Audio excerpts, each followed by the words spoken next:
जय जगन्नाथ आसतु बनैबा शिंब आलू तरकारी से काटी नहीं किसी शिंब गोटे आलू को छोट छोट कर काटी नहीं सर सर कर नहीं गोटे टमाटो गोटे आंबुल एबे मसला नहीं गोटे रसुण 3-4 कोला नहीं अदा कंचा लंका और टमाटो एबे हम ग्राइंडर कप रे देबा तापर नहीं मु किसी कला सोरिष तापर नहीं जीरा गोटे चामच तापर नहीं जिमु धला सोरिष को गोटे चामच ताकू हमें एबे किसी पानी देगी आर गोटे फाइन पेस्ट तैयारी करवा देखंतु हमर एबे गोटे फाइन पेस्ट पूरा रेडी तापर हमें गैस रे गोटे कढ़ाई बसैकी सेतरे किसी तेल नेबा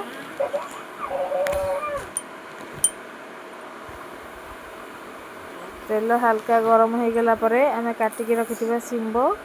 आउ आलू को भाजी नेबा शिंब आउ आलू को भाजिले टिके भलो टेस्ट आस्ताए प्रथमे टिके भलो से भाजी नेबा 1 ରୁ 2 मिनट पर्यंत भाजीबा एबे हमर शिंब आलू हल्का भाजी हो साराणी तापर आमे बाटिकी रखिथिबा बेसर को पकेइबा सोरिष बेसर को पकई नेबा ताकू टिके भलो से एपट सेपट करबा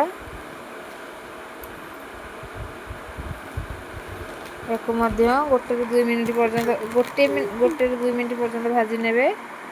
कहीं ना बेसरटा अधिक कषिले ताटा पिता लगी थाए तापर आमे किसी पानी देबा मु 2 कप पानी नहीं पानी देकी आमे को फुटीवा पई छाड़ी देबा फुटी आसला बेलू आमे रखिथिबा किसी गुंड मसला जेमती गरम मसला लूण हल्दी रेड चिली पाउडर पकई नेबा तापरे काटिकी रखिथिबा टमाटो को गोटे पकई नेबा तापरे आमे गोटे आंबुल को मध्य पकई नेबा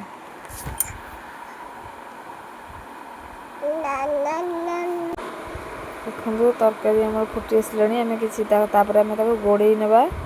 5 ରୁ 10 मिनट पर्यंत घोड़े नेबा भल से सिझिबा पई छाड़ देबा